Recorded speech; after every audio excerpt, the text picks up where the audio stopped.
zingakanani ngobekeze Ngomisitha zami zingakanani ngobekeze yobekezela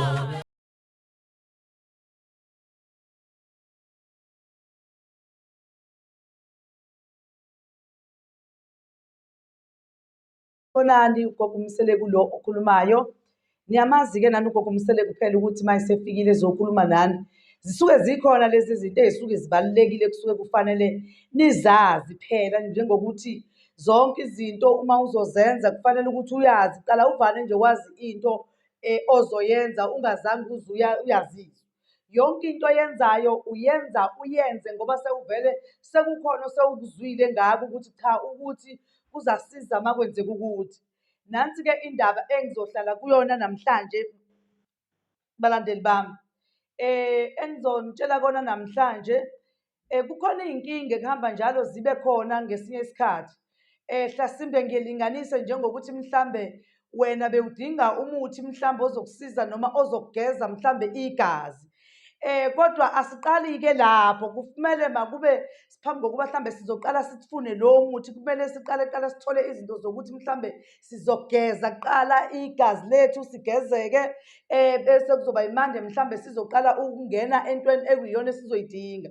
Namhlanje into engikhuluma ngayo, ngikhuluma ngokuthi ayikho into ebalulekile ukuthi uma uzoqala ukuthi mhlambe ufuna ukuthi usebenzise umuthi, uqale kuqala wenze into ethizeni noma umuthi othile okuwona ozogeza kuqala igazi lakho ligezeke, lihlanzeke kahle before uzokwazi ukuthi usebenzise umuthi ekumele ukuthi uwusebenzise.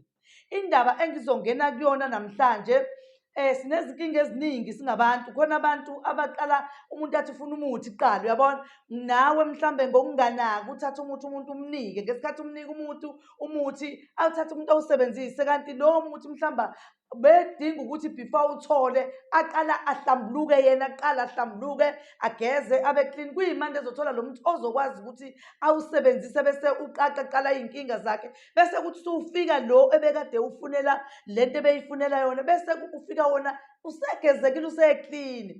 Thola lo muthi wakho usugezekile owufunayo noma ngabe yimuphi, noma ngabe iluphi uhlobo lomuthi olufunayo, kodwa-ke ugezeke kuqala before uzothola omunye umuthi ozokwazi ukuthi usebenzise. Angisho-ke ukuthi ugogo uzothi wena uma ngabe mhlawumbe uzofuna umuthi uthi hayi ngeke ngikwazi ukufuna umuthi ngoba kusafanele ngiqale ngigezeke. Kubalulekile, ingakho nako ngikubalula ukuthi nginitshele khona, kubalulekile ukuthi uqale ugezeke kuqala ngoba kuhle kabi ukuthi igazi lakho lihlanzeke ligezeke before uzosebenzisa umuthi wakho kahle usuthandeka ngisho nakubantu noma ngabe usebenzisa luphi uhlobo lomuthi. Namhlanje umuthi enginawo engikhuluma ngawo, nginomuthi oyikhombo ohamba u-2, umuthi obovu, umuthi omhlophe. Uzoqala kuqala usebenzise umuthi obovu kuqala, sisageza igazi la. Usebenzisa umuthi obovu kuqala, usebenzisa ukuba ugqume, ugeze, uphalaze. Uma uphuma lapho kulezi iy'nsuku engizobe ngikutshele zona, usulandela ngalo mhlophe, usuzohlanza-ke manje ukuthi-ke izinto zakho zikhanye zibe mhlophe noma zivuleke, kukona konke okusebenzisayo kube sekuchachamba sekuvulekile sekukhanya. So uthola lo muntu omhlophe-ke manje uyawusebenzisa nawo futhi wenza something, usala lapho usugezekile nje waqeda wathi ntu, noma ngabe kuthiwa usuthole wona kanjalo usuhamba nje ubuyela emsebenzini, noma ngathiwa busunesigcwagcwa esingakanani kwayikhona emsebenzini, abantu usubona ukuthi abakuthandi. Hhayi ngoba bengakuthandi, ingoba ugezekile egazini lakho. Ake uthole le mithi yomibili omhlophe nobovu ugezeke, kodwa uma uzoqala usebenzisa uqala ngobovu kulandele omhlophe ngoba kufanele izinto zakho ziqaqeke zibe mhlophe zigezeke. Bese-ke mhlasimbe uma kuwukuthi kunomunye umuthi-ke owufunayo, mhlasimbe ufuna umuthi wenhlanhla, ebese uyawuthatha umuthi wenhlanhla-ke uzowusebenzisa-ke usuqale kuqala ngale mithi. Uyikhombo njalo lo muthi engikhulume ngawo ekuqaleni, kodwa leyo sekukhuluma ngawo manje awukho kuloyo khombo. Uyikhombo lo womibili, ukuthi naku ngisuke ngalibala ukuthi nginiphathele wona nginikhombisa ukuthi uyikhomba kanjani.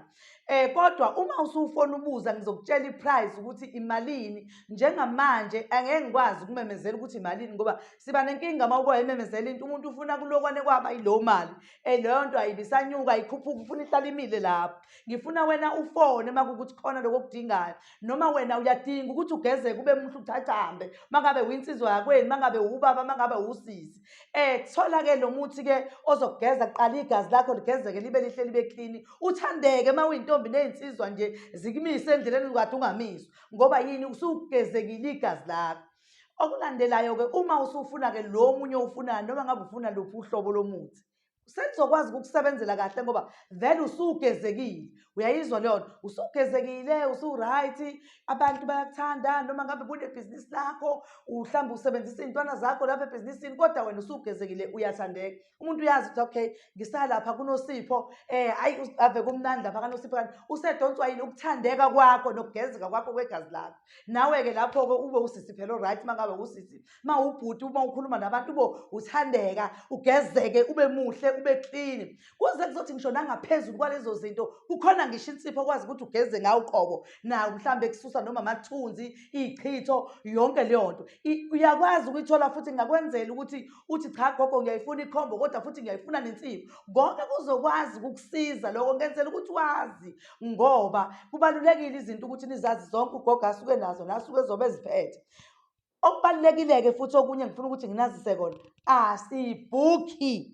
asibhukhi bakwethu, ngiyacela ukunazisa, asibhukhisani uma uza kugogo, uza nje straight gogo, futhi uxoxisana nogogo, ugogo akusize ngaleyo nkinga onayo.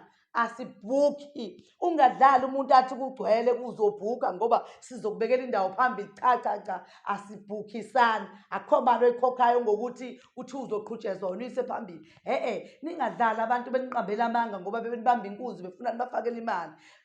Ngiyanikhuza bakwethu, ngiyacela ukuthi njengoba nginiyala kangaka nje ngisuke ngenze ukuthi ningalimali, ningashoni, ngoba nakumina kuba buhlungu mese ningibikela ngoba lo muntu unibamba inkunzi qede bese niyalela mina. Kusho ukuthi yena nizothatha imali bese mina nginikhokhela izinto zina enisuke niyifunile. Ngiyanicela bakwethu ukuthi musani ukudidiseka, ngilaleleni kahle uma ngisuke ngikhuluma, ngeke nje uzuhlule nawo ukulalela izwi lami.